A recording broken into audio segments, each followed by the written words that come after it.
I'd like to welcome all the attendees, actually, and particularly on top with Dr. Magda. She's the head department of Women's College, and I was like a researcher in linguistics before traveling to USA, and I'm going on my research nowadays in Ancient University as well, linguistics department. Okay, so I've been in Benedictine University. I have studied many courses for sure, and these courses were my area of interests, second language acquisition, research methods, research writing, and American governments. So I had the chance to go through and learn a lot from these courses. Second language acquisition and research methods were the courses that really paved the way for me to complete my pilot study for master's degree after I returned back to Egypt. Just one obstacle that I have encountered there in the United States, that many assignments to be done in short time. I was a teacher. Actually, I was supposed to be a TA, but I was working as teacher, TA, student, all tasks. So I didn't have enough time actually to follow all of these things together, but thankfully I managed to do it. Okay, for the gain, concerning the two courses that I have studied for research methods and second language acquisition, it opened my eyes to new academic insights and new approaches. I became familiar with the American government system. I was shocked with some stuff, and I was actually happy to know some information that I wasn't familiar before traveling to the United States. So there was some shocking information, and so there were some interesting information as well.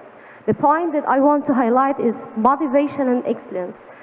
This was very important because while studying research writing, it was a bit difficult for me because I wasn't that good in writing. But I had a great professor who gave me a hand, who supported me in all ways.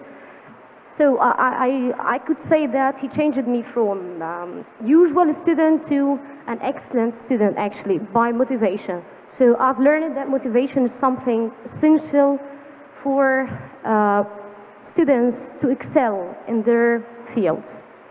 Via the courses that I have studied in the United States, I got like a thesis proposal. I conducted a thesis proposal that I used to work on now in Egypt, so it paved the way for the master's degree. So we can say that success is not one step, it's a series of non-stop learning. So it's like that, we move from one obstacle to another till we reach success. Arabic language challenges. For sure, I have no previous experience in teaching Arabic particularly, but I have been working as a teacher and instructor for almost 10 years. So I have the skill of teaching, but it was somehow difficult for me to find the easiest way to illustrate and to convey my message to students.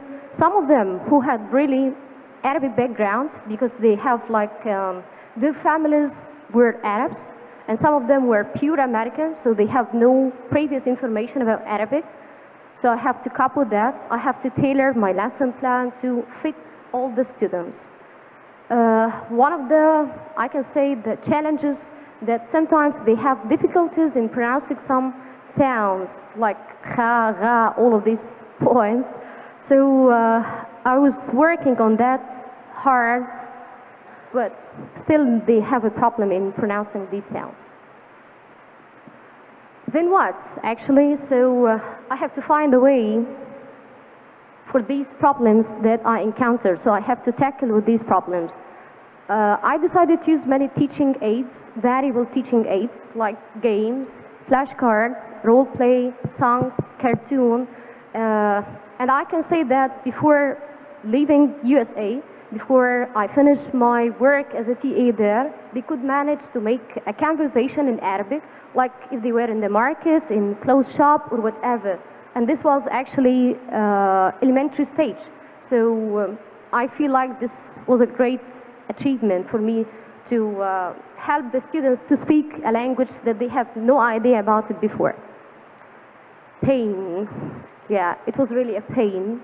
Working in a cooperative and unmotivational working atmosphere is a pain in the neck, actually, because I found no one to help me, like in finding resources and teaching, to give me instructions on how to do that. So this was my motto along or during the first period. I'm not sure how long I can cope with that, but thankfully I managed to work through that. So this is the outcome of the pain that I have discovered. Actually, this is part of my student paragraph. So she could manage to write a paragraph of like 6 to 7 lines in Arabic. It's interesting, actually. This is my student. Yeah, okay. I'm still in touch with them, actually. So whenever they have a problem or encounter any problem in learning Arabic, they simply just hit a message and I could manage to help them in that. So this was an event where the students, these weren't my students, it was an event. They have to come, it's for calligraphy. So they could manage to write their names in Arabic as well. So it was interesting, actually. Time. Thank you. Thank you. Thank you very much.